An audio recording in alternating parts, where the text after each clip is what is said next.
documents to the clerk so that she can be able to verify documents you are carrying against the documents submitted to us.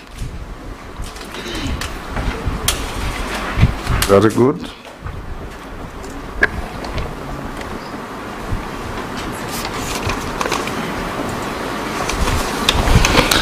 For a start, we invite you to give us a self-introduction, briefly, your name, your educational background, your work experience, and your key competences that make you feel appropriate for the position for which you have been nominated.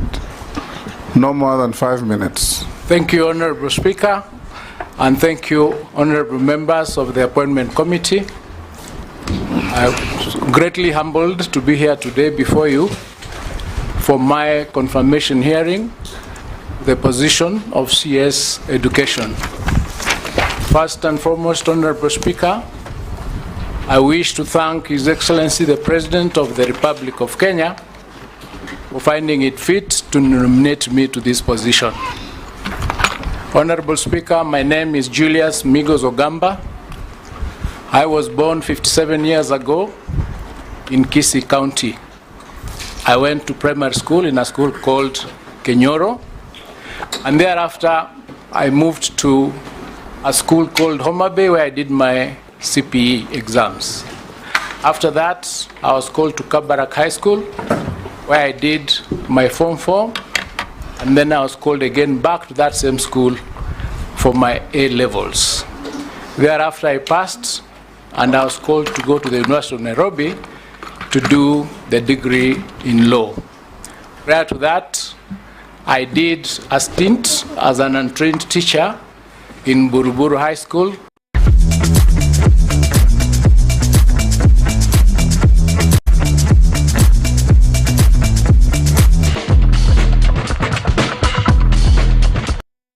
I went to the Kenya School of Law, and after admission to the bar, I started my legal practice in Nairobi.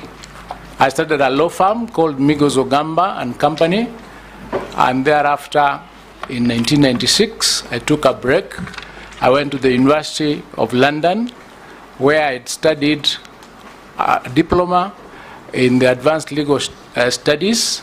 I got a diploma from there. Since that time, I've been practicing law, spanning almost 31 years as a private practitioner. I have represented various clients, both individual clients and corporate clients.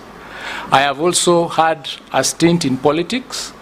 In 2007, I ran for Parliament for Kitutu Church North, and 2017, and also in 2022, I ran for the Deputy Governor, Kisii County. In the year 2023, Honorable Speaker, I was appointed to chair the KenGen board, where I've had the opportunity to lead the board and the leadership team in that organization. I provided leadership since that time until I'm still a chair there. So I know that in leadership, you learn to lead organizations. You also have the opportunity to study in that organization. Honorable Speaker, in terms of my suitability to this position, I have had an experience, a large experience, in handling complicated matters in court. I have also had the opportunity to understand what the education docket entails.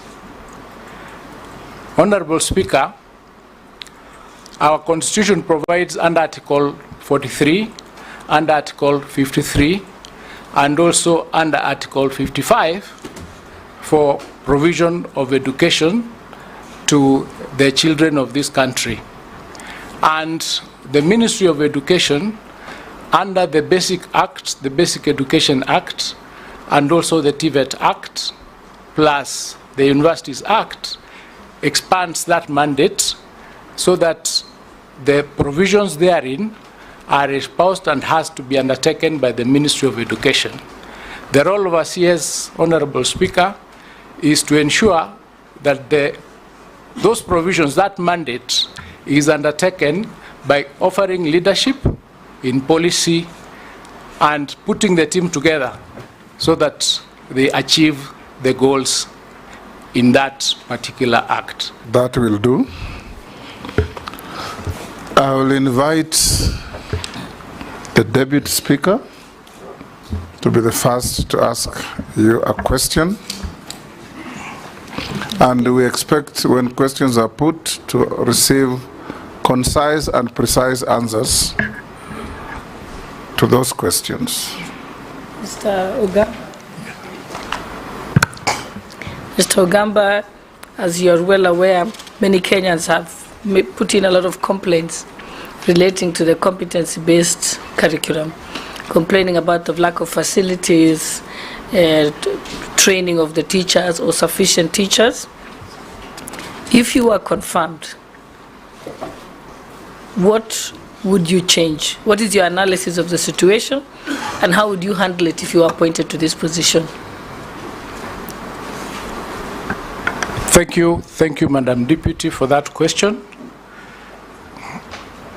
I have listened to Kenyans on the issue of the CBC.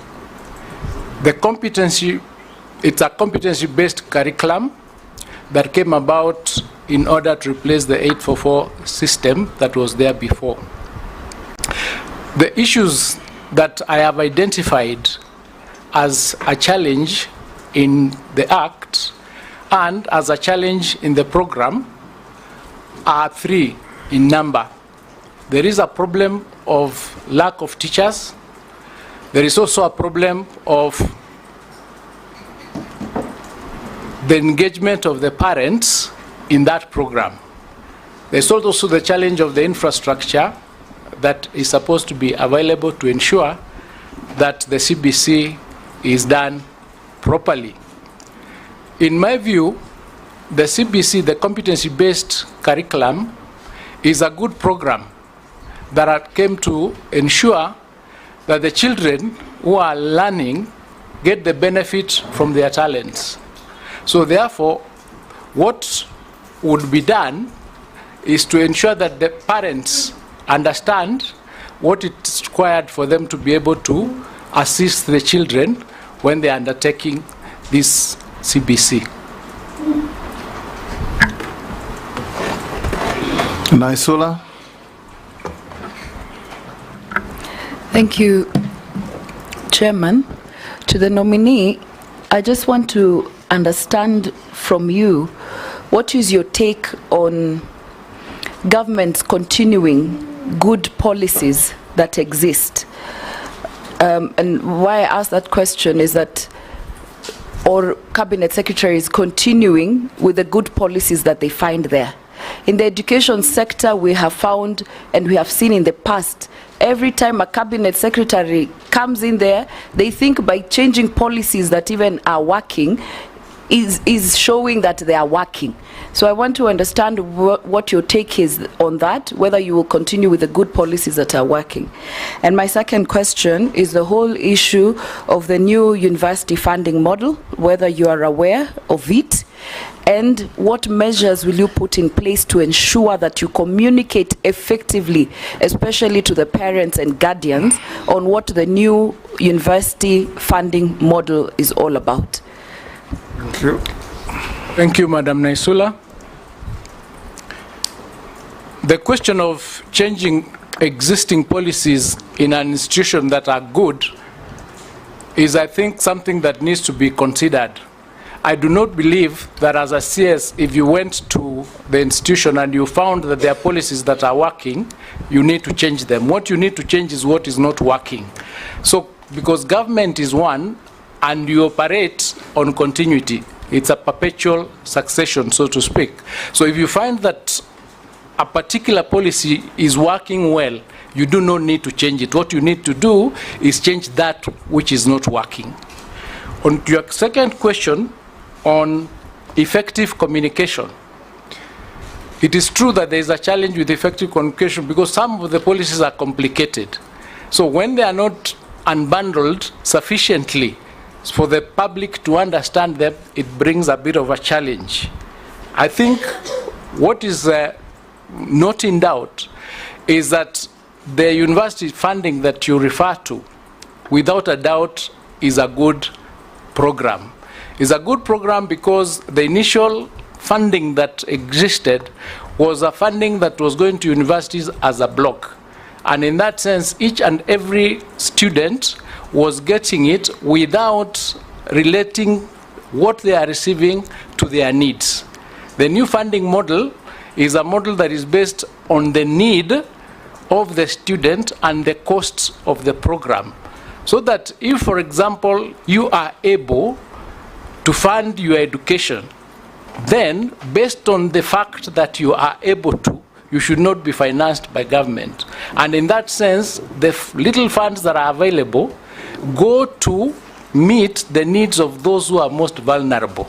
So in a manner of speaking, if this unbundling was done properly, then the public would understand what it is. Because the new funding model is a funding model based on the MTI, where parents are assessed using the means testing instrument so that we can determine what level are you, because there is a strata of 5 stages or 5 groups of students that get this funding. So the people or the students who are most vulnerable get the highest amount. Those ones who are able to fund or to fund their service, to fund their education, get the equivalent of what they are able to. For example, the most vulnerable students get 95% funding, and the ones that are able to fund themselves, or are able to pay for themselves, pay a total of about 60%. Majority Leader? You'll skip. Yes. Jeanette? Chairman, I want to ask the nominee that, Okili, I hope you know what you're getting into. Because this Ministry of Education is not a joke. This is something very big all over the country with a lot of problems. And as you are aware, there was a new curriculum that was introduced midway, sometimes back in the former regime when they were almost leaving. And that program has given children and parents a lot of problem. People don't know whether you are in primary school or secondary school or university. You just continue going to school until you find yourself in university. Because all classes, there's a mix-up. Parents don't understand it, children don't understand. So the question I wanted to ask you is, what do you think is the intention of the competency-based curriculum? What do you think it is supposed to achieve in your own view? If you have done research or if you have thought over it, as now the man who's to become the minister, if you are approved by the House. And from your own analysis, just tell us 3 major issues that bedeal the education sector and how you intend to handle them. The second one, before I conclude, there is this new funding model that has been brought of the universities. And it's supposed to, as it has been put, it's supposed to help the needy and everybody and the people who are in need of fees and such kind of things. But as it is today, it looks like it's not working, and it has refused to work. And it has stopped the transition from secondary to university. Many families that are poor, who are depending on help and other models, are now suffering. Their children cannot go to school. What are your thoughts on that kind of modeling? Because as far as I am concerned, that model was borrowed from developed countries and fixed here when we have not achieved that level of model. Thank you, Mr. Speaker. Thank you, Honorable Jeanette.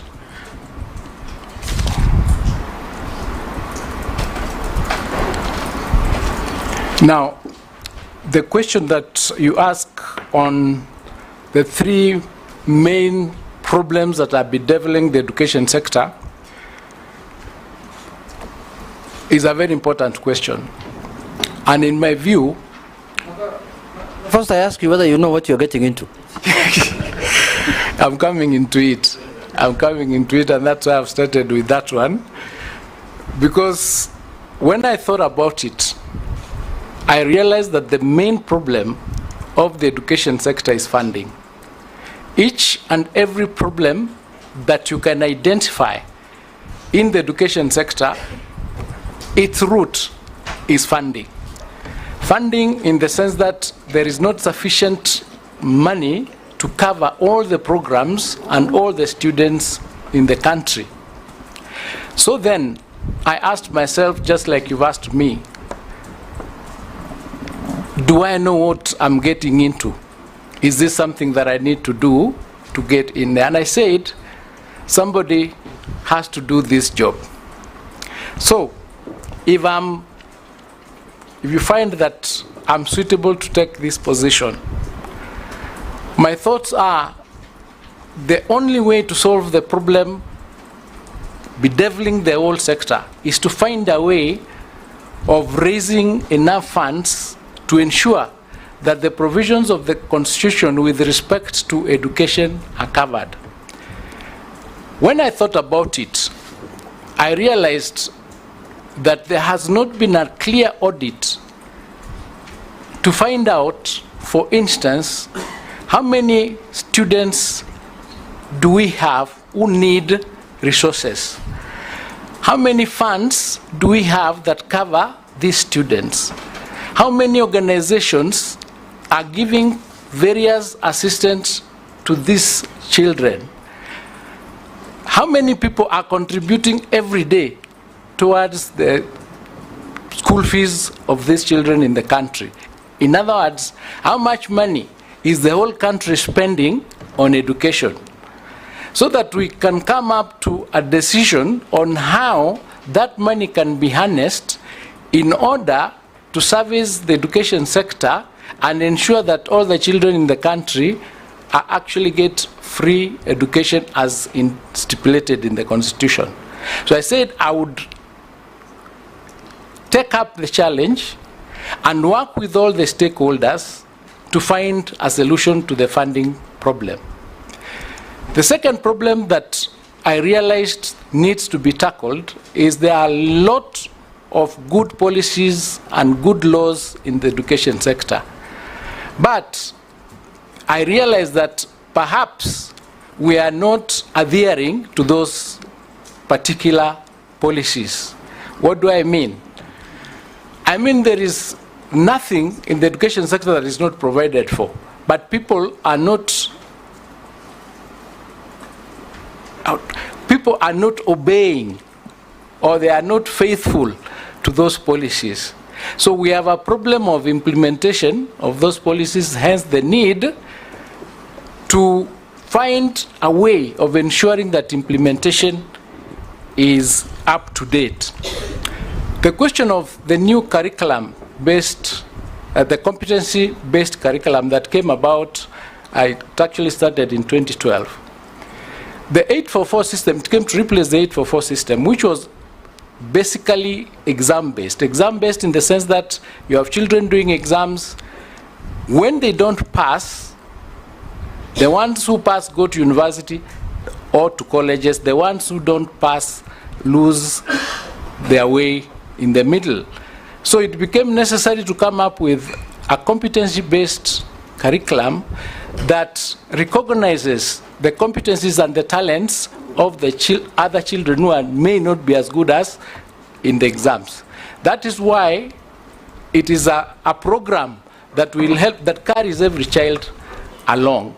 So it is a good program, but it has not been understood fully by all the parties and all the stakeholders. So one of the things that needs to be done is to unbundle the various elements of that particular CBC and have that information passed on to the public so that they can understand. So there needs to be a lot of sensitization in that area because we are now in that program. Yes, Nelson, has he finished your questions? the new education funding model, I'd referred to it earlier. It started last year. It is only 1 year into operation. We are doing the second year now. It has some teething problems. And of course, one of the challenges that it has is the means testing instrument is not wide enough to capture everybody and to be able to identify everybody's level of income in order to know the children from those homes what level of funding should they get from the university. So it is working, and it's work in progress. Nelson Posing. Thank you, Speaker. And my question, Speaker, this is the most interesting candidate before us on this committee. And this is the reason why I'm saying, Speaker, I've heard him very clearly, and for the whole of his life, now he's remaining with 3 years for him to attain retirement age, only 3 years. He has never worked in public service at all. Anywhere, he's not worked in public service. He's not been motivated or what? And in getting the suitability speaker and following what Honorable Junet said. He's currently the chairman of Kengen. Just the other day, Speaker, that's something just the other day. In terms of suitability, Honorable Speaker, in accordance with Section 7, which I want the candidate to be able to explain to this committee and maybe to convince me, what motivation has he in public service now, 3 years to his retire, while he was not motivated for the rest of his life, when he was very, very useful. Remember, Honorable Speaker, I'm not saying that he's not useful any longer. But to attain retirement age is only 3 years. Was that a headhunting or was that a reward? I want Mr. Miko to explain to this committee and the people of Kenya. This is not a joke ministry, as Honorable Bujune said. Actually, I don't know what to call. And you are coming in during a time when there is complications on CBC, funding, teachers, and so on. And you have never worked in public service. So my question is, what motivates you now at your retirement age to work in public service, Honorable Migos, for us to approve you? What is it? Convince me. Let's take the next. Kikaria. Thank you, Chair. Maybe my question to the nominee is, basic education faces so many challenges, one of which is capitation and the addition of fee charged by schools. Secondly, there are those issues that arise because of the school feeding program. How do you plan to address these challenges to ensure timely disbursement of capitation funds and compliance with the Act provisions to eliminate additional fees, thereby ensuring accessible and inclusive education for all Kenyan children? Thank you, Chair. Thank you, Honorable Speaker. Let me start with Honorable Gikaria's question on the basic education issue of capitation. The problem of capitation, or the issue of capitation, is a problem that is of a national nature. It is an issue that arises from the fact that we do not have enough resources in the country. In fact, in the capitation model, the government was supposed to do 80% of capitation to the schools. But at no time has it ever been able to give that figure either on time or in total. So there is a challenge in the money coming to the schools for them to be able to undertake their programs on time. So one of the things that may be brought to bear so that that problem is resolved would be agreeing with Treasury through Parliament that the sums of the budget of the ministry be ring-fenced, because it's a sensitive ministry, so that it gets released on time and released in totality. That is one of the ways that we can resolve the weakness in that particular area of capitation. There are programs and there are policies in place that do not allow the teachers in schools to raise or to give extra fees or levies from the parents. But there are some principals or some teachers or some schools that flout this particular requirement or this particular regulation. So therefore, what we would do is to ensure that we have a strict implementation of those policies by ensuring that we have a watertight disciplinary mechanism for those who actually flout those particular regulations and policies. On the school feeding program, it is a program that was rolled out by government to cover the ASAL counties where there are difficulties of getting food, and also the informal settlements in some towns. And it is currently covering 26 counties. We have a coverage of about 2.6 million children. And it is a program that has to be continued because it helps the students to be retained in school, and it helps them to come, and continue being in school. So what needs to be done is to come up with programs and policies that allow intergovernment agencies, for example, Kenya Meat Commission or the Cereals Board, so that we can utilize the amounts of money we have to be able to reach more children. It's a program that the government wants to continue, and it's a program that if I was nominated, I would continue to pursue. On the question of retirement age, I am not yet on that.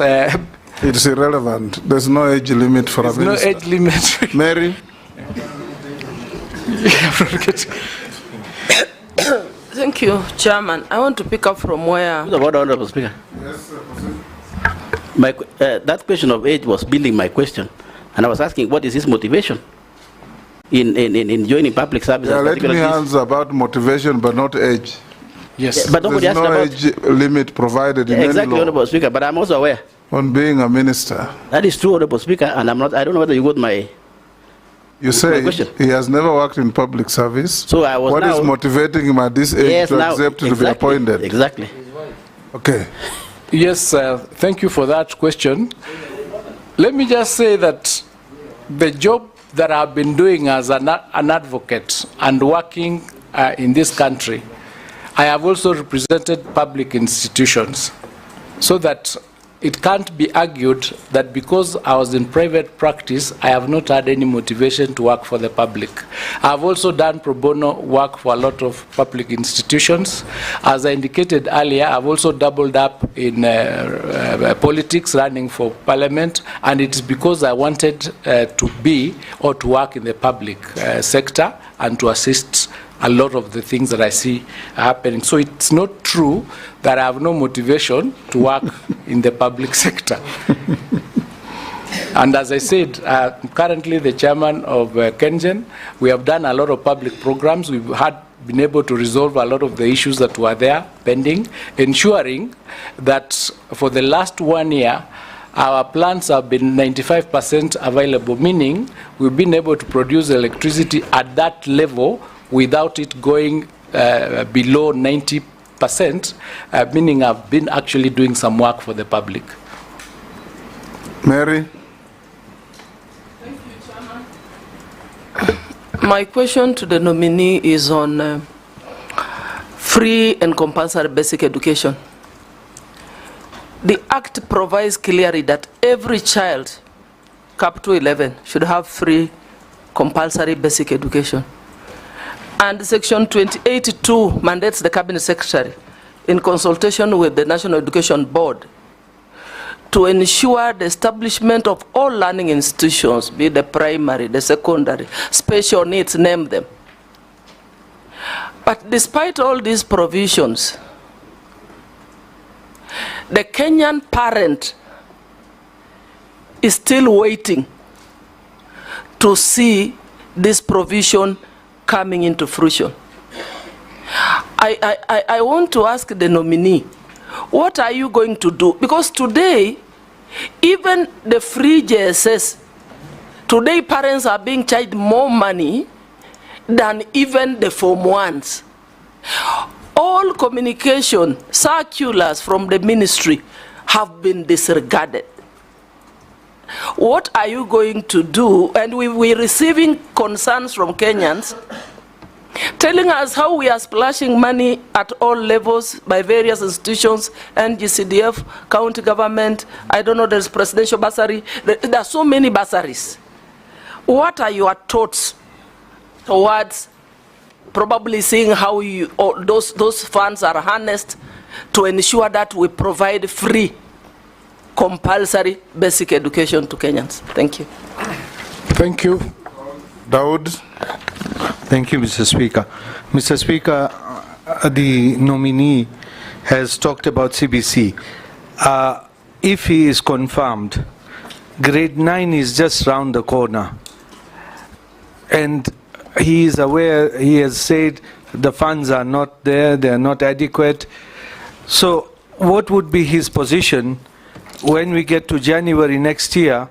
Where will the grade 9s be? Will they be in senior secondary, or will they still be in junior secondary where there are no classes?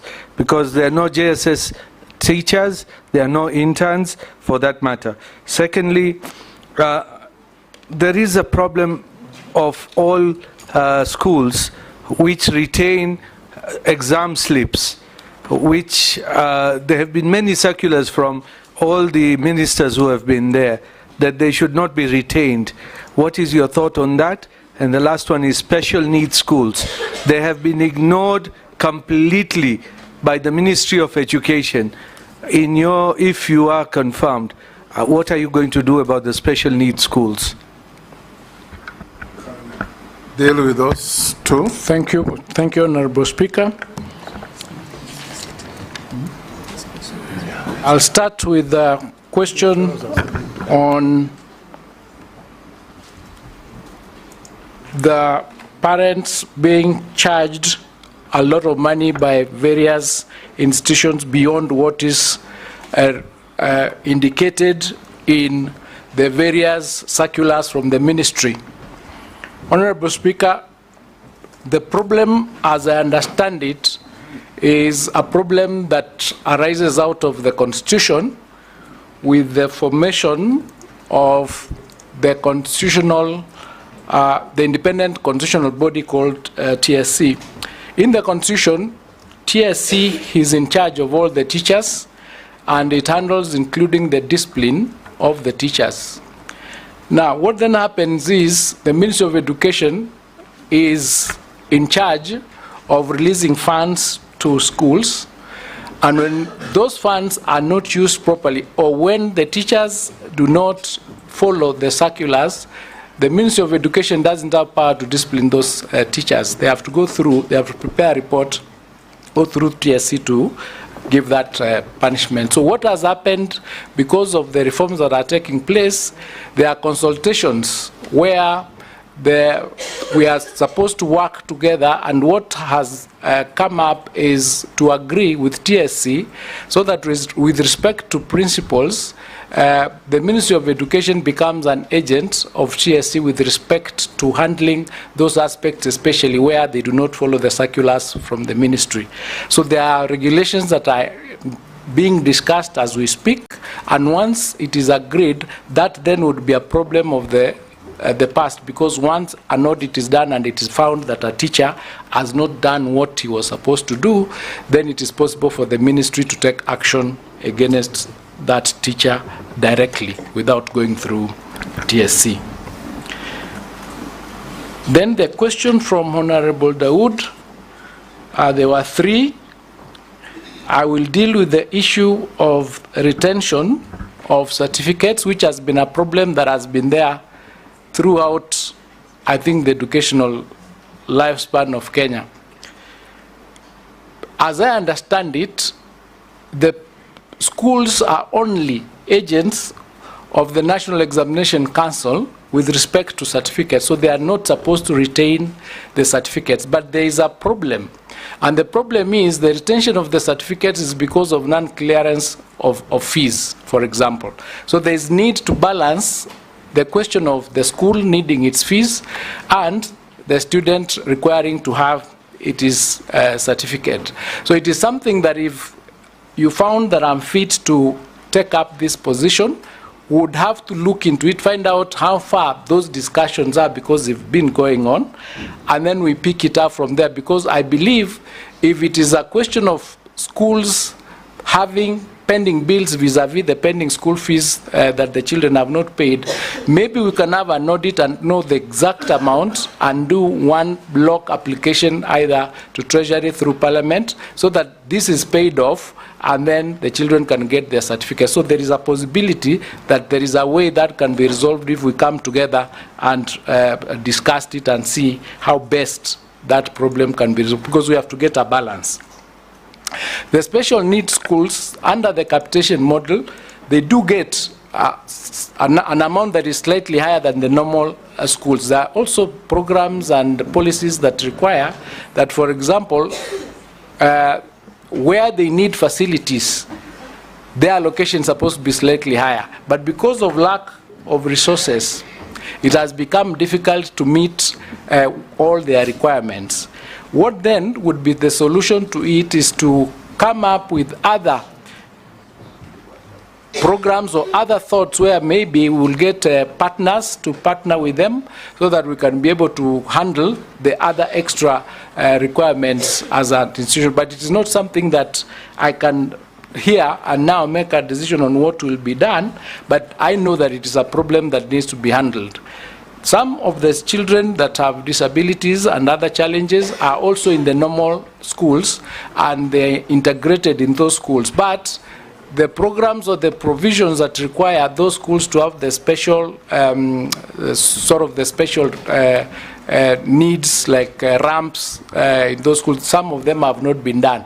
But again, that's because of the lack of resources. So really, if we are able to get resources, then we'd be able to handle that.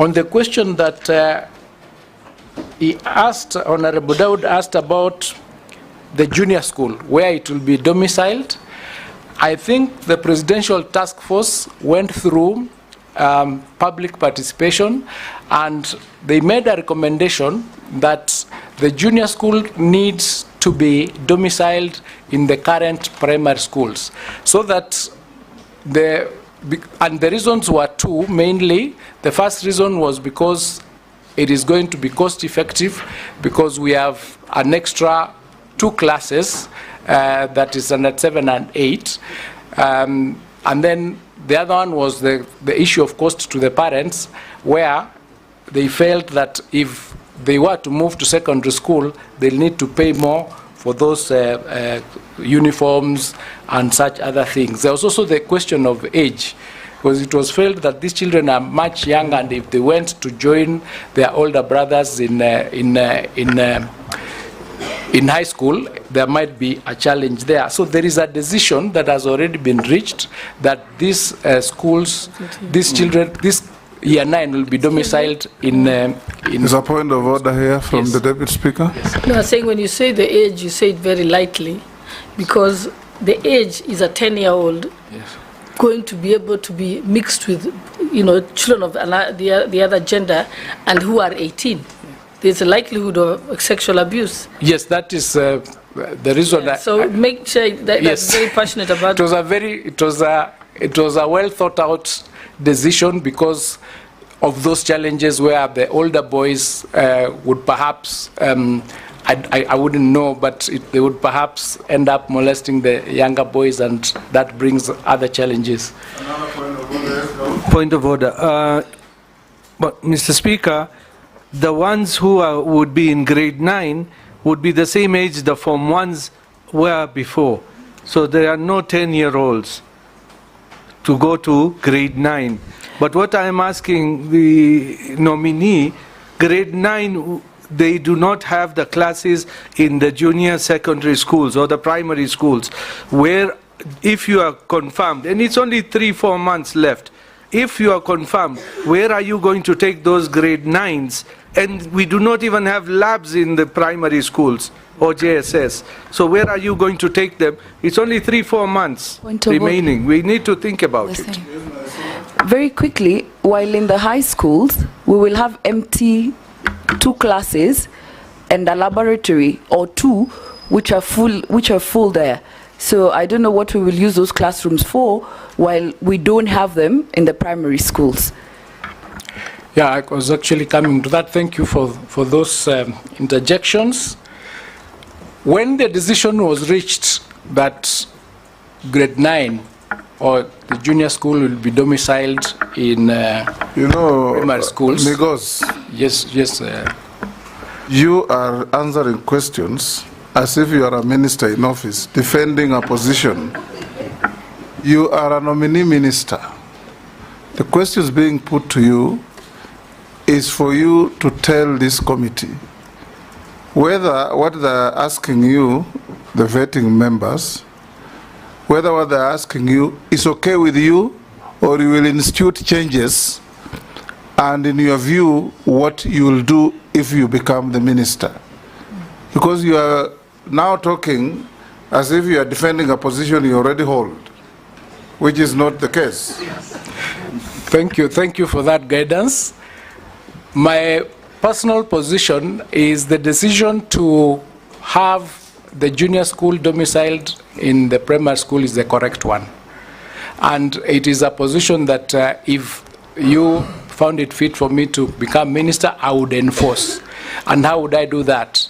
An audit has been done to determine that there are 16,000 classrooms that are required. So far, 3,500 are under construction, and they're likely to be ready in the next 2 or 3 months. The other 7,500, I understand, are supposed to start in October, and they'll take 3 months. The shortage that will be there then comes to 5,000. This 5,000, then we have to do a systematic check to find out whether the adjacent schools where there will be no Form 1s, the children can go and study in those particular classrooms. On a point of order, Chair. Yes. Yeah. Majority Leader. Chair, I had skipped asking a question because I had wanted to hear the nominee. And now that I've heard him, and you have put the question very well to him, the paraphrased what the Honorable Dawood was asking. And he's telling us that he is confident JSS grade 9 would sit well in primary schools, whereas many of us in this room, because we are dealing with these issues on a day-to-day basis. There are members in Parliament who will tell you there are schools that are 20, 15 kilometers apart. So if you tell us that you will have some kids taken to a school neighboring where they'll be hosted, then I can tell you it's going to be very impractical. And I think the direct question we wanted to hear from you, Mr. Migosi, was, maybe just let me start from where Kenyans are asking, because they were asking, you are the running mate of the former cabinet secretary, Ezekiel Machogu. Kenyans have been asking, is this the right person for the job, or is he going to just be an appendage of the person who was running as deputy governor for? You are now telling us that you are confident what had been started before you even get to the ministry would work. And we have 8 classrooms, for instance, in a primary school. Secondary schools have at least 4 classrooms in a single stream school. If you take grade 9 to the primary school, you need to construct a classroom and leave a classroom empty in the secondary school. You will have no laboratories in the secondary schools, in the primary schools, whereas you have them in the secondary schools. You are telling us you need 16,000 classrooms. You said here that one of the challenges, or rather any problem that you have identified in the ministry from the briefing probably you have gotten from the PSS and other ministry officials, relates to funding. So if you have 16,000 classrooms shortage, On average, a classroom will take 800,000 to 1 million shillings if done by CDF. If done by the ministry, on average, it takes about 2 million shillings.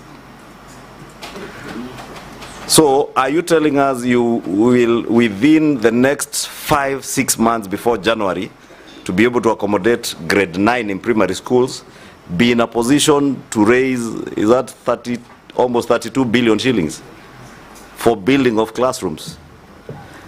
And my direct question is, do you have the courage to change that which is not working in the Ministry of Education? Thank you, Honorable Chunga, for that. What I'm saying... You said what I told you less politely. Yes. Now, go on. What I'm saying, Mr. Speaker, is if we have a problem, we got to get a solution for it. Right. There is no question that Year 9s will not be in class in January. The question is, one way or which class? In primary section or in secondary section? Yes. So my position was a philosophical position that domiciling it in primary school made sense. But if we find... Now move from philosophical to practical. Now, if we find... if we find that that philosophical position is not practical while you are in position with the facts and factors that will be provided at that point, then we got to make a decision because the children must learn. So what I can say here... Yes. Yes, thank you. Yes. What I can say here is that I'm ready to take the decision that is in the best interest of the children. The children of Kenya. Yes. And you have the courage to do so. And have the courage to do so. Yes. Okay. Yes. Mr. Speaker. Ferdinand. And you can only... Mr. Speaker. Okay, we'll go to the next. Let me come in. Yes. You can only give that decision if he becomes the minister, I say. Yes. Let me come in now. Appointee... Switch off your mic. Yeah.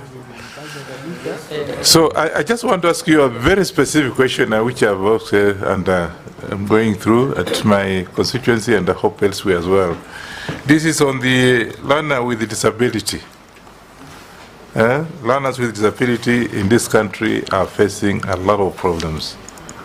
I see some of them and I said, what the hell is this? To access education has been a problem. Just because we don't have enough schools that can take care of that. Of course, there's special need to have the teachers who are specialized in that. I want you to tell me what would you do, of course, to be able to deal with these disadvantaged children in our society. How would you, if you became a Minister of Education? Because that has not been addressed for quite some time now. Mwangaza. Thank you, Mr. Speaker. I have two questions to the nominee. The first one is, we've just come out of a strike by the intern teachers demanding confirmation, and in as much as that was directed at TSC, policy on education is by the ministry, and TSC just takes care of the human resource element of the teachers. There is also a threat, as we speak, of yet another strike, which means if it is not addressed properly, then our children's learning may be interfered with. My question to you is, how do you intend to relate with the TSC, which, according to the teachers, is accused of high-handedness and mistreating them? And the example they give is the recent sacking of 742 interns who claim to have been unfairly and procedurally dismissed just because they exercised their constitutional right to go on strike. So how would you as the policy maker relate with the TSC? Number two, as regards the classes, because that is the biggest infrastructure for schools, there are areas that are highly disadvantaged. Would you espouse a policy of affirmative action in respect of areas where these classes and classrooms are highly required?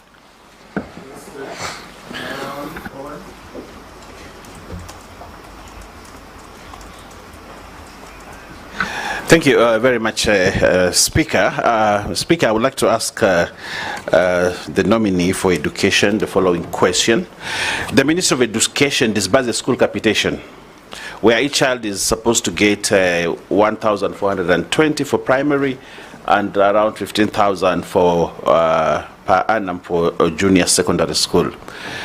The Nominees system is based on availability of birth certificate for pupils as full proof for accountability. So you present a birth certificate and the child gets money. Kids without birth certificates end up not being given capitation, and yet they are in school and require funds. There are schools with over 1,500 kids who get capitation for only 350 kids because the other kids do not have birth certificates. This, for me, is a constitutional issue because it speaks to discrimination. That children are being discriminated in school. You're actually growing rich schools, poor schools, because children have birth certificates, others do not have birth certificates. The kids are denied funds for an administrative issue that is not their making. The ministry needs to look for a no punitive measure or a non-punitive measure to ensure schools are capitalized and every student gets his or her fair share.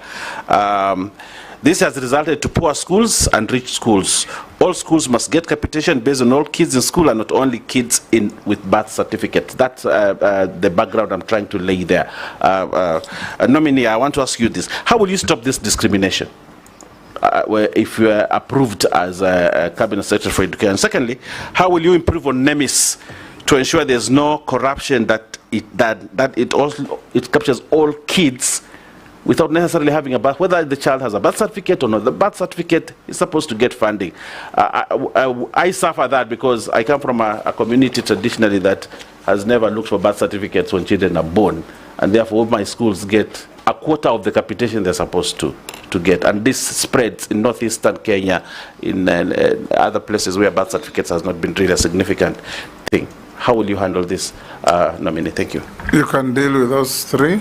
Thank you, Honorable Speaker. Honorable Wanyonyi's question with respect to special schools and children with disabilities, the learners. The only solution to handle that situation is to come up with an affirmative action program. Because in a society where we have a number of our children in that weak position, it is upon us to come up with programs and support them first. So if I was to become the CS for education, I would immediately ensure that an audit is done, find out how many schools are there for these children, how many they are, and what they require, and create a specific affirmative action for them so that they can be able to be brought up to the level of the other children. That's what I would do, to access education just like everybody else. To Honorable Mwangaza's question with respect to the strikes and the threat that is coming up, this morning when I woke up and yesterday, the Finance Bill 2023 was also declared null and void, meaning we are back to utilizing the Finance Bill of 2022. Which means that the question of resources is shrinking even further. The threat of the strike by the teachers is based on their collective bargaining agreement, which was supposed to be effected, I think, from this July. Now, it is imperative that we arrest that situation by one, ensuring that we have clear and forthright discussions with the unions, so that we are able to come up with a solution, because they also live in this country. And why am I saying that? I'm saying that because in 2019, when we had COVID, it was not possible to sign a monetary CBA with the unions. So when TSC discussed with them, they agreed to sign a non-monetary CBA. That gives me hope that these are Kenyans and they'll be able to see the real situation on the ground and will agree to come up with a working solution, even if it is to defer some of their needs so that they do not go on strike. On the high-handedness of TSC, I plan to have discussions and meetings with them because I believe that sometimes what creates friction is maybe non-discussions or non-meetings with these other colleagues or other players in the sector. One of the things that I think works, and I've seen it work from Kengen, where I come from, is when people have different positions and then you shoot letters to each other, then it becomes even more complicated.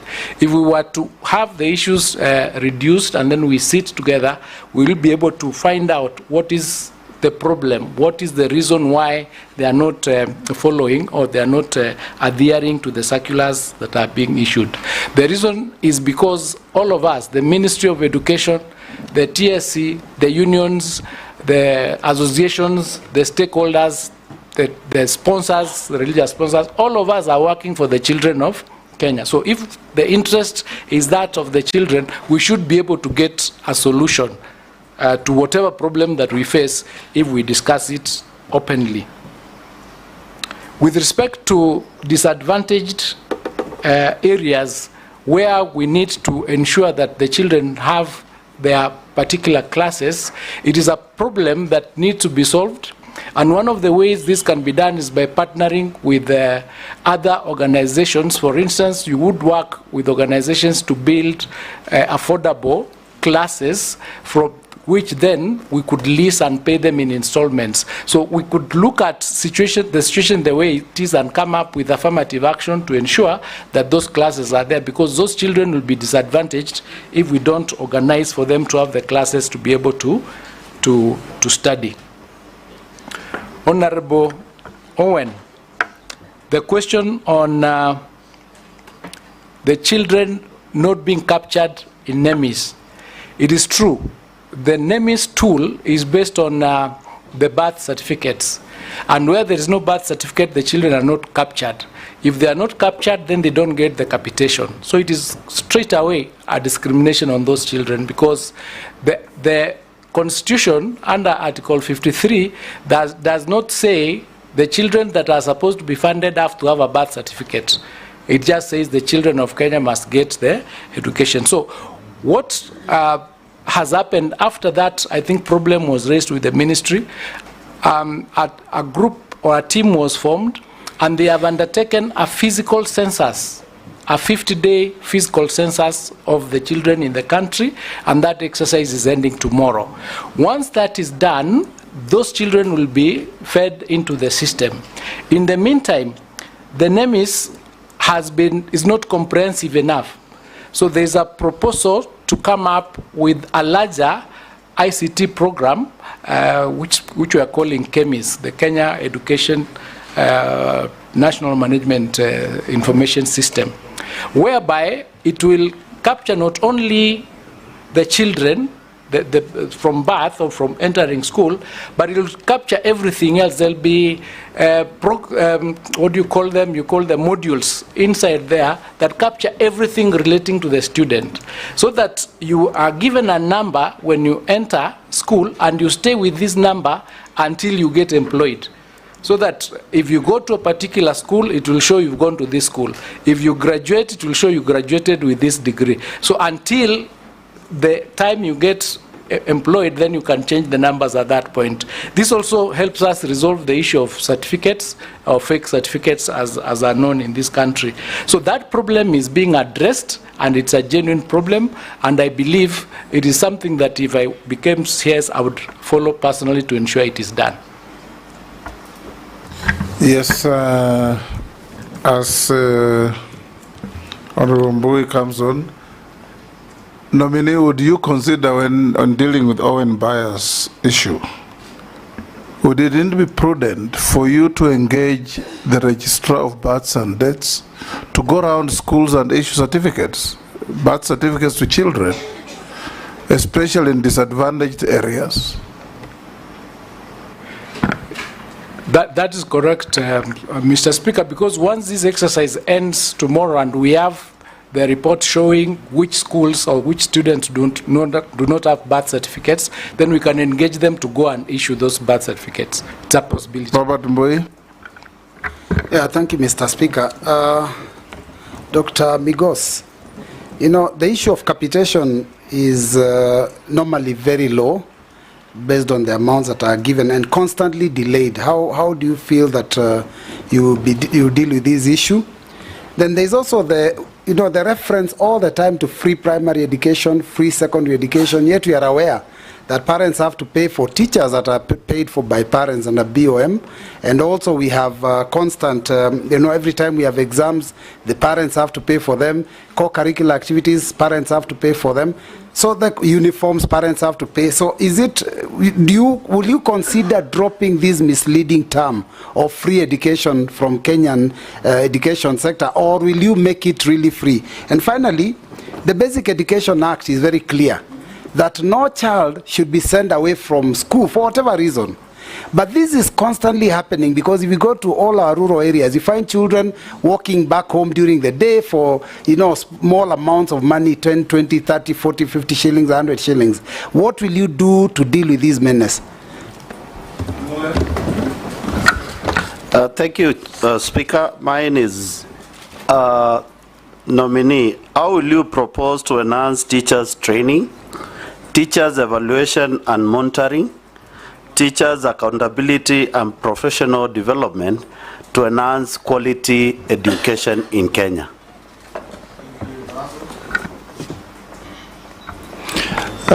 Thank you very much, Honorable Chairman. Dr. Julius, your predecessor was actually a district officer. I was a district commissioner.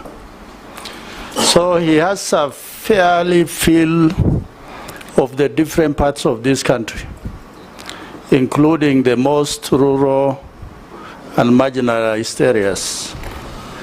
I don't want to repeat what Honorable Kosing said. You haven't worked in public service, and you haven't worked in education other than getting educated. My serious concern, really very serious concern, is there are too many moving things in education. And the first thing which I want to take up with you is NACONEC. The idea of coming up with NACONEC from the beginning is to allow access to education for the nomadic children, the pastoralists, the most marginalized people in this country. But within very few years, the NACONEC has been turned into some sort of paltry for all disadvantaged enclaves in Kenya, including Nairobi, Mombasa, Kisumu, and all that. Going forward, if the House approves your nomination, how will you help in terms of bringing back NACONEC online to address the mandate for which it was founded in the first place? Secondly, it is this issue of TVET. I think honorable colleagues have touched on, but I want to repeat. The idea of having TVET institution is, once we lost the middle-level colleges, I think in the late 80s and 90s, then TVET is found that this is a serious gap in our education, particularly on the side of technical skills. With the current funding model, a lot of those youngsters are likely to drop out of those institutions. what would be your plan or your strategy to make sure that those learners remain in those institutions until they qualify? Thank you, Honorable Chairman. Nominee, answer those three. Thank you, Honorable Speaker.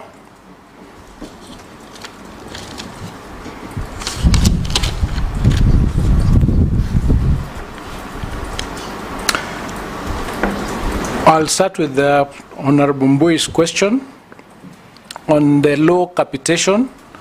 The low capitation is an issue that is tied to the low funding in the government. As I said earlier, the government was supposed to be funding 80%, but the capitation that has been going to schools is far much less than that 80%, and that is a problem of not having enough funds coming from Treasury. And of course, there is a bigger problem in that the economy is not able to meet those obligations. And the issue relating to the primary, the schools not being free, education not being free, because of these other additions that actually sometimes lead to even the figures being higher than the school fees that is supposed to be paid, and then using that to send the children home. That is a violation of actually the policy that exists, and it boils down to the issue that I had raised earlier of the difficulty in ensuring that those who flout these laws are punished. And the solution to that is to ensure that we are able to come up with a fund that will totally cover the costs of education in the country, so that the children just go to school and the government pays for everything, so that the question of sending them home, retaining certificates do not arise. And that's what I was saying earlier, that perhaps it is time we have a conversation as to what is the actual amount of money in this country is everybody spending on education, and what is the amount of money in this country that we need yearly to cover for all the children, so that it is completely free. If that audit was done, on one hand, the amount of money from various units, because you go to CDF, you'll find a bursary, you go to counties, there's a bursary, you go to the private sector, there is a bursary, there are scholarships that come from other institutions that cover certain parts, but nobody has done an audit to find out for sure how much, and then there's capitation, etc. How much is it that is going to this particular sector called education? Because it then happens that because there is no coordination, there is duplicity. Some people get more. Some people get more than 3-4 amounts coming from the various institutions. Others get nothing. So if we did, on the one hand, that particular audit, and then on the other one, we find out for sure how much do we need per child from class 1 all the way to university. If we find then that there is a gap, then we come up and find out how do we fill that gap. I wouldn't say what it is, because once you do it, you might find that we actually have more money than we need, in which case we'll be okay. But if we find that there is less money, then what do? Do we come up with an education bond, for example, to cover that part so that every child goes to school for that period? So it is time we need to have that conversation, including with the private sector, because the private sector, when they give scholarships, they are giving to these children. So if we come together as a country, we will be able to solve that problem. The challenge that we have now is everybody operates in isolation. Everybody is doing their things in isolation. You can't read what is happening. One arm, you can't see what is happening on the other side. But if we were open, transparent, and then we say this is what we have, this is the problem we have, then we'll be able to solve it. So that is the way I would go into it, to solve this problem once and for all. Indeed, on the question of uniforms, for example, if it was taken up by government, for example, we have NYS, they can do the uniforms, we can work with other textile companies, then these ones do the uniforms and we distribute them to the children. So we would have solved that problem of uniforms. But we have to have that conversation to see what is the best way that that can be resolved. Honorable Mule, teachers training. We now have the new CBC system, and teachers have been undergoing a lot of training and retooling. For instance, next year we don't have Form 1s. What is going to happen to the teachers who have been teaching Form 1? So we need to address that question. The teachers who are teaching Year 9, are they well equipped to do that teaching? In fact, when I was talking to TSC yesterday or the day before, they told me there has not been a rationalization of teachers. There are situations where, for example, in primary school as we speak, they have an excess of 18,000 teachers. And this excess of 18,000 teachers came about by the issue relating to delocalization, the removal of that policy of delocalization. Then on the other hand, we have 400,000 teachers who are trained and they are not employed. On the other hand, we have a shortfall of 106,000 teachers that we need to bring in for us to be able to do the CBC up to the level where we are. So we have a problem of policies that operate in cross purposes. So there is room for us to sit down and rationalize and say, are these the type of teachers we need for this course? If I can go further, I was talking to the university team, and they said in this year, 173 students have applied to go to the university. 53,000 of those are teachers. They are going for education. So we already have 400,000. We have 53,000 applying to come in. We then have universities that are not able to meet their obligations, but they are offering these courses. Are they offering the right courses? So it is a question of us sitting down and looking at the whole sector to try and understand what is really ailing us vis-a-vis what we are offering. Because you cannot be offering courses where you have 400,000 people already out, you are bringing in 53,000 just because we employed 58,000 the other day. So everybody thinks when I come out, I'm going to get a job. In 4 years, we'll be having 600,000 teachers or 700,000 teachers. But on the other hand, we have 18,000 that are not told properly to deal with the system that we have. And all this comes to us, and that duplicity works backwards to raising the cost of education in this country. So what we need to do is frank, be forthright, and say, let us look at this problem in its entirety and look at it so that we can get a solution. And if every day when you wake up making a decision in the education sector under Article 129, and you say you are doing this for the benefit of the children, you will make the right decision. You would make the right decision, and this problem would be resolved. Going to Russell's question on not having worked in the public sector, I'm very passionate about the public sector. As I sit here, I have educated over 600 children. They've gone to various universities and various schools. I come from a humble background. I have seen what education can do. And I know when you disadvantage a child, you've taken away their life. Because without education is the only thing that can help children in this country move to where they are supposed to be. So we must, as we wake up, if you are in the sector, ask yourself, this decision I'm making, is it for the benefit and the interest of the child? If you find that the answer is no, and you're in the public sector, then you're in the wrong place. You must answer that question correctly. So in terms of NACONEC, it is true, it was a program that was supposed to deal with the ASAL areas. But the disadvantage in, for example, Northeastern, is not different from the disadvantage from a child who lives in the slums in Mathare. They are both Kenyan children. So if we are able to get enough resources to cover for the children in Northeastern, we should be doing it for those other informal sectors. The question should be, how do we raise the funds so that we move from covering 2.6 million children to 10 million children? Because they are all children of this country. So what we need to be working on is not reducing what NACONEC is doing, but expanding it.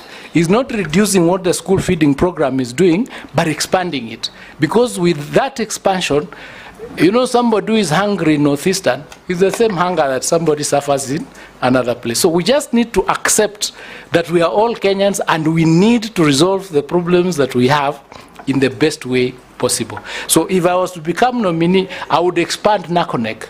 I would not reduce it. I would look for resources to ensure that in Northeastern, even the children who are following their parents, create caravan schools so that they go together with their parents and they are being followed to study. So that, I mean, it is not rocket science. Those children are our children who are in this country. Yeah? And we cannot have a country where you do not enjoy the benefits of the country. Sharia.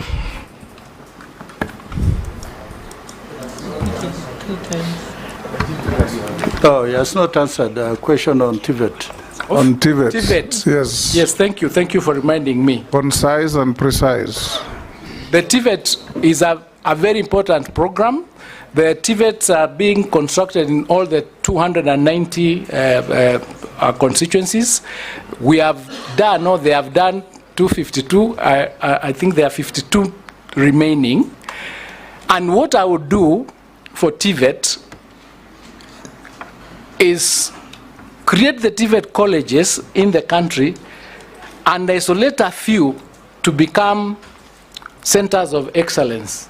Because what is happening is, like, we are in Kenya and we have countries like Sudan, Congo, and they are not as advanced in the TVET using the technical studies as we are. So that we can have students coming from other countries to study in our colleges here in order to raise the funds. With respect to the dropout is because of the funding. So as a government or as a country, we need to start thinking, what other revenue, self-revenue collection, raising revenue methods can we come up with so that we can be able to sustain ourselves? And that is part of it. The other thing that needs to be done is we have major projects that take place in the country. We need to develop a mechanism where, if we are going to undertake, say, the expressway project, we identify how many trades, how many disciplines are in that project, so that we inbuild a component in the project where the students from these TVET colleges would work in that particular project, both as learning, because the TVET you do 50% in class and 50% with the industries, and work with the industry so that we do not lose that momentum. So we need to keep going and expanding. Thank you. Sharia? Kama huna swali ni sawa sawa. Niko na swali, Bwana Chairman. Thank you, Chairman. Bwana nominee, there's a lot of uproar in the education sector, and I was glad when you picked the issue of the finance bill. I'm not sure if you're aware of the High Court judgment on the constitutional petition 371 of 2021, Nelson Harvey versus Cabinet Secretary for Education, and 7 others on the CBC. What's your take on the judgment? I haven't had a chance to look at the judgment. Maybe when I get a chance to look at it, then I'll get back to you. I actually not looked at it. Thank you. Mishi? Yeah, thank you, Honorable Chairman. Honorable Chairman, there's been a tendency whereby some TSC teachers, when they are posted to ASAL areas, they refuse to go on the basis of insecurity. This has really disadvantaged the learners from those areas to an extent that some of them drop some subject because they don't have teachers. What policies are you going to put in place to ensure that these students or learners from ASAL areas are not disadvantaged in terms of education? My second question, there have been recent research, and it has been noted that there's quite a number of girls dropping from school due to early pregnancies. What measures are you going to put in place to ensure that these girls are given a second chance to learn and they are not expelled from school until they are ready to give birth? And after giving birth and having maternity, they can be reinstated back to the school so that they finish their education. I thank you, Honorable Chairman. Mukami? Amisi? Caleb? Thank you, Mr. Speaker. I just want to know, the nominee, what your views on the continuous delay of the disbursement of HELB loan. It has become a thorn in the flesh. Most university students are on the streets on the same. And also the arbitrary increase in the university fees that is now making education look like a privilege rather than it's supposed to be for everyone. Then lastly, Speaker, the late Dr. Griffin, the former founder of Starehe Boys Center, where I schooled, once told us that if you are given a glass or a coffee cup, you wash it as if there's no any other coffee cup that has been washed before. And the nominee, you are going to a very sensitive ministry. We've heard all these stories now and before on how you expect to do. Education, to me, is like an economic necessity to this country. It's a major pillar of any nation. And Honorable Speaker, from even the elementary to secondary to the university, if you look at the Asian countries, the development parts of Singapore, South Korea, Japan, it mostly was on education. They streamlined the education sector. When you report to office upon approval, if in case you are approved, what is these radical measures you are going to introduce in that ministry? What is this miracle? How are you going to perform the miracle, and what are the paraphernalias of this miracle? Because we need to see, we've been hearing these stories, so what is this that we are going to see in the Ministry of Education for once, when maybe in 100 days of your service to that ministry? Answer those, Migos. Thank you, Honorable Speaker. To Honorable Mish's question on the northeastern teachers refusing to go because of insecurity. This has been a teething and thorny problem for TSC, and the only way this can be done is if we work together with the Ministry of Interior to come up with the parameters and strategies to ensure that the teachers are secured. And one of those would be perhaps coming up with low-cost boarding schools so that the student can be studying in one place that can be easily secured. On the question of girls' pregnancy, the ministry's policy is that they are not supposed to be sent away, and they are supposed to be given a chance to come back and continue with their studies. We don't have a policy where if they become pregnant, then that's the end of their life. That changed. It was there before, but it has since changed. To Honorable Mrs. question on the continuous delay on HELB loans, this again is a problem of the resources being released on time, and the issue relating to the collections of those who have already gone before. I understand that there is a study that is going on to find out whether HELB can come up with a bond to ensure that they have enough resources to cover the students so that we avoid this problem. On the issue of the increase on fees, I understand the fees has not increased for the programs. What has happened is that before, the program's cost was not being indicated. Now with the new funding model, the program amount is being indicated, and the parents are thinking the fees has been increased from what was being given as capitation. So the fees, as I understand it, are not increased, and what would happen is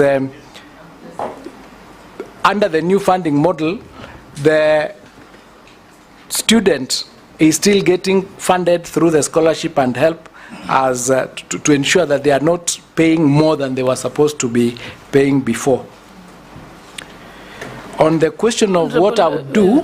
Excuse me, Mr. Nominee. You know, when you said that the money being indicated as school fees is the actual cost as costed by the ministry. But when a parent in the village receives a school fees, invitation admission letter that has 350,000, 450,000, can you imagine the panic you're causing across the country? It is careless and not strategic. This is how you build anger in the country. So the letter should just have the exact cost per household cost, not the full amount, because the rest is being covered by the Higher Education Fund and HELP. So I hope you're going to change that if you're confirmed. Thank you, Madam. Related. Sorry to interrupt. Maybe Mr. Migos, you could also tell us in relation to that university funding, what would be your view on the funding using public resources of students who are in private universities? Well, across the country we have universities and campuses that are almost closing down because they don't have students being sent to them by COOPs, or the Kenya Colleges and Universities Placement Services. Speaker, allow me briefly. On the same issue on the university funding model, their students, you'll have to have a criteria on determining who's the most vulnerable or poor. And what we have seen is that you have a category of children of single parents and a category of children who are orphans. And you give different, what measures will be put in place to ensure that you actually get the most vulnerable in the community and not disadvantage them in the new university funding model? Yes. Thank you, Honorable Speaker. Finish the other round. Then yes, I was going to. You're going to the issue of the miracle that I would do in 100 days. There is no miracle that I'm going to perform. That there is a problem in the sector, and is a problem that needs to be faced head-on. So there'll be discussions on what do we do to solve those problems, and I'll not be able to do it alone. But I will offer leadership and hold discussions and consultations with each and everybody who is involved in the sector. For example, with respect to not having enough classes so that the children can be in school, the year 9 children can be in school in January, is an immediate problem. So that's a problem that takes priority that we need to look at and solve. So I can't sit here and say I have a miracle solution to all the problems that are there, but what I can do is say I'm ready and willing and able to offer leadership to get the kind of solutions that are required in the sector. Order, Mr. Speaker. Mr. Speaker, I didn't say miracle in literal terms. Honorable Speaker, when you stand to be a president of Kenya, you know what ails the country. You tell the people, this is the problem of this nation. This is what I want to solve. That's what I need to hear from the nominee. This is the problem of the Ministry of Education.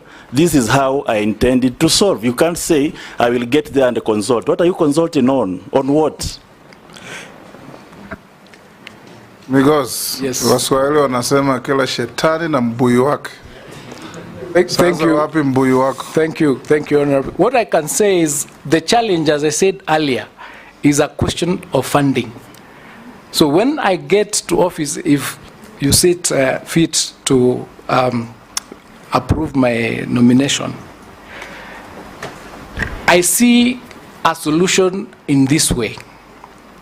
In the monies that we are giving to the education sector, which is 27% of the budget, is this fund being used for the purpose for which it was meant?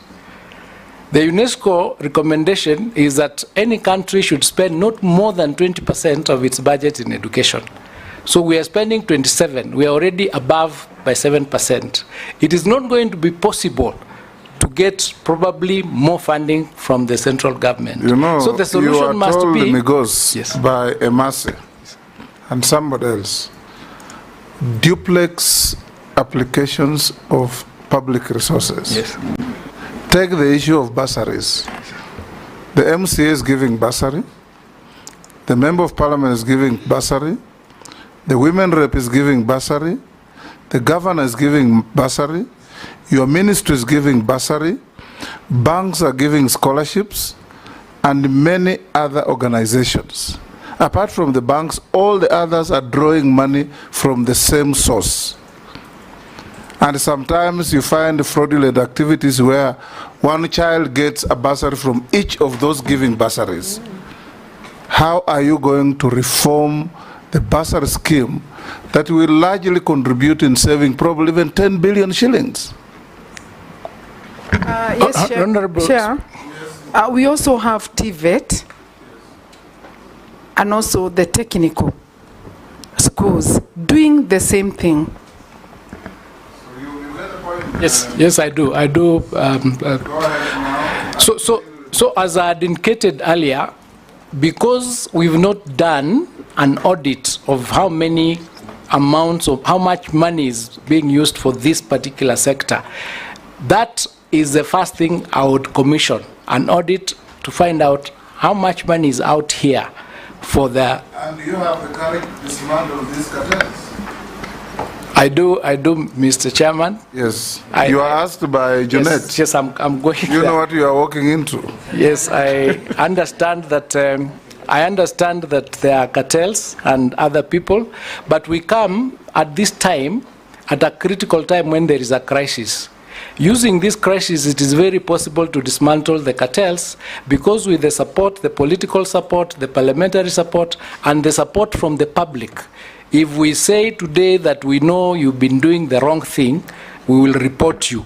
Somebody would think twice before they continue with what they are doing. So I would use this crisis to dismantle the cartels that exist there. But on the issue of private universities that Mheshimiwa Ichung'wa asked, what the students who are going to private universities are getting is the loan facet, not the scholarship. So, and this is born out of the contention that the parents have chosen to take their children to private universities. They should be able to fund that. So they are getting the loan portion of the funding, not the scholarship portion. That is under the new funding model. Yes, that is under the new funding model. There are students who are ongoing under the old DUC system. Yes, the ongoing students under the DUC system are still getting the capitation. And speaking as an advocate, I think once you give somebody a right, if you start taking it in the middle, it becomes a bit bad. So I'm thinking that maybe... My question was, what's your opinion on funding, using public resources to fund students in private universities? Rather, even start from placement. Yes. Why do we have to place students in private universities while we have not filled up all the vacancies we have in public universities built on public resources, or reeling in huge debt because they don't have adequate resources since they don't have students? If approved, would you push COOPs to send more students to private or to public universities, irrespective of whether it's just because even the loan element is public resources? Yes. What I think can be done is to review the policy that is in place. Find out how did that policy come to be, because it's the ongoing. The one for the new funding model has changed, but the previous one on capitation was a policy that was in place and was going on. So, and then we can do up the math and find out if it's just maybe 2 years that are remaining or 3. But it's not something that I can speak to at the moment. It is something that perhaps that I need to do more research on in order to be able to come to an informed decision. Yes. On Madam Lesuda's question on how do we determine who is the most vulnerable, the tool that is used is called the means testing instrument that has 8 parameters. We think that those parameters are not comprehensive enough because it does not identify and they are not linked sufficiently to determine what the incomes of those parents are. So what we think is that it needs to be expanded and linked, because what has happened is you would find the rich not feeling the proper figures and the poor, because sometimes of lack of knowledge, they do not put in the right information. So we need to come up with a tool akin to the psychometric test, where you can put so many answers, but at the end, you get the correct result. Because I'll be more comfortable if you say, if confirmed, I will come up with a tool. If confirmed, no? I'm sorry. Yes. I'm sorry, Mr. Chairman, I'm sorry. If confirmed. Thank you, Chairman. Because you are going to give policy direction to the ministry. Yes, if confirmed. Yes, so when, okay, yes. Thank you, Chairman. But I will not talk again, but I wanted to just say to the nominee, if you get this opportunity to serve Kenyans in that docket, because I've listened to you carefully and you keep talking about money. All your solutions seem to be around having a budget. I want to assure you that as a parliament, we are just about to pass a very rationalized budget, where budget cuts are across the whole, all the ministries. So that's all I wanted to say. Yes, Migosi, I think we'll end there. There are some Kenyans sending in messages. Many you have answered. One says, ensure TVET students get their certificates from their colleges within a month of graduating. The domicile of JSS we have dealt with. Another asks, where will senior secondary school be domiciled? We have dealt with. Workers with disabilities are forced to renew exemption certificates every 5 years when their status does not change. I think that is valid. Another one has said, what are you going to do about mushrooming boarding schools, especially in Kisii, that have no facilities? Another one is asking, what is going to be the fate of P1 teachers after the transition? Last, another one asks, what will you do about the imposition of extravagant uniform expenditure on students by schools? Buy a long-sleeved sweater, a short-sleeved sweater, 2 pairs of shoes, 2 pairs of trousers, so many things, when in many family setups, children use one pair of clothes until they're exhausted because of lack of money. Now going to school, uniform is costing more than the fees. And you have to buy from that school. And then you are obligated to buy from a designated retailer. Those are the cartels we are telling you about. What will you do about that? Thank you. Thank you, Mr. Speaker. On the rationalized budget, I agree that it's going to affect a lot of operations, so we will have to look inside and see where to cut inside the operations in areas where maybe it's not a priority, so that we can attend to the most important aspects in the ministry. Workers forced to renew every 5 years their certificates.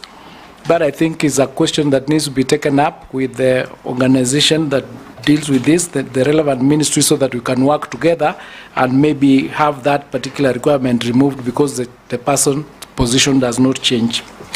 The mushrooming boarding schools, this is a question of the registration requirements. It means there is a weakness there. We'll need to look at the quality assurance to ensure that the registration of the boarding schools meet the requirements of the ministry. P1 teachers, they'll have to be retooled and absorbed into the new program, so that they do not, because they are permanent and pensionable.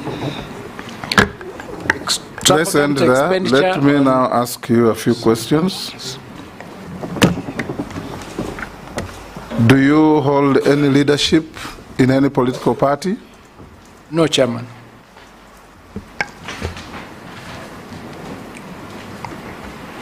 Have you ever been adversely mentioned in any integrity-related report? No, Chairman. We received a memorandum. Unfortunately, I'm told it was not sent to you. You can respond to it and send an email to the Secretariat from one David Ogega Ochwangi. Yes, they actually. You got it? I got it, and I filed a response. You've responded? Yes. Okay. I've sent it so you could. The clerk thought you had not received it. You've responded to it. I rely on that response, yes. Is it factual? The response? No, it's not factual. It's I'm not the one who signed those documents. And I have documents from the committee confirming that position. What is your net worth in terms of personal wealth? I'm worth 790 million. 790 million? Yes. Made up in? It's made up of largely land, and I've got tea, I've got trees, and vehicles, farm equipment, and of course the income from the law firm. Okay. Thank you, Migos. We have also checked your documents submitted to the Secretariat and compared with what you had sent earlier, and we find them to be in order. You are consequently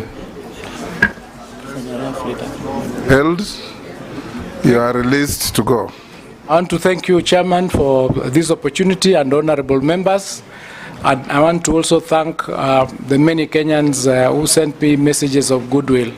Thank you, and I hope I'll find favor with yourselves. Thank you. Thank you. Have a good evening. Yes.